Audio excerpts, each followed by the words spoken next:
Just a quick look at the camera right now. Still have a bit of a northerly breeze in the Ashland area. Just one of the many cameras here. We're looking pretty dry, though, across the area. See some storms up here towards Zanesville, Parkersburg. We're going to watch later tonight.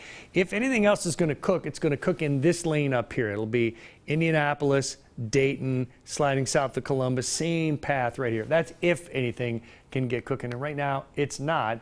This is not severe. This is just some rain again up toward Marietta, and we've seen the rain move away. As we look, though, out here near this front, that's a little bit of the problem. It just takes just a little disturbance with that area of low pressure in that front for those storms to form up and travel that direction. So we'll keep our eye on that. Also, you see a couple of supercells starting to grow right here near the low. So they have some severe weather risk from St. Louis back out here toward, let's say, the central portion of Missouri. Tomorrow, that's really going to expand across Illinois. That's going to be kind of the target area, kind of centered on like that Peoria area on up to, maybe even about Rockford and just shy of Chicago tomorrow for could be a couple of good tornadoes out that direction. We don't think we have those same kind of ingredients. More on that in a second.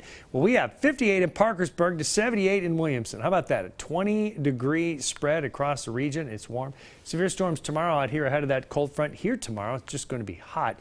Now, let's jump through predictor, and I have several different elements of predictor to share with you here tonight.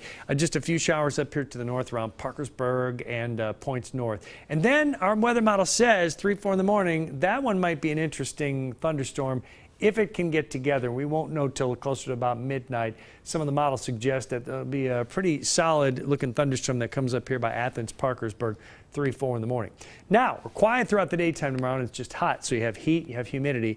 Here's a squall line of storms. So those cells that are likely supercells out in Illinois and Indiana, they'll start to link together and turn into kind of a ragged line of storms, if you will. That'll have some nice wind gusts with it, but those wind gusts will tend to fall apart. This is 2 in the morning now. They tend to fall apart as it rolls toward Charleston. This would be likely below severe limits at 5 in the morning, just coming through Huntington, 6 in the morning, Charleston, and I-79. After that, things will really, really dry out. And Monday, by the way, looks pretty good. So I want to show you a couple different things. Here's a map that shows you rotating updrafts. This is not to say that this is exactly where tornadoes would form, but this is where you're going to see those ingredients where you could have that happening. And if you'll note, this is tomorrow evening. Look at this. Here's the tracks of those rotating updrafts. Illinois, Iowa, up here to the north. Comes back over. Look at that. This is trying to indicate that that might be a big supercell right there on the Ohio Turnpike. That'd be wild. So this is 10 o'clock tomorrow night. Now let's get in closer. You do see a little bit of that by Lexington. This is 1 in the morning crossing into Sunday, but then it kind of fades. I know you saw a little streak down there. That one didn't bother me too much. That would be something that we'll watch, which is why then when you watch the severe storm risk, it's pretty stout. The slight risk, which is category 2 out of 5, comes up to about Portsmouth, and then it drops from Portsmouth over to Summersville. So we just don't have quite the same ingredients, the lack of the daytime heating, but please have 3 different ways to get warnings. You can get the Storm Tracker 13 app on our website. You enable your location and the alarms. Your government alerts on your phone.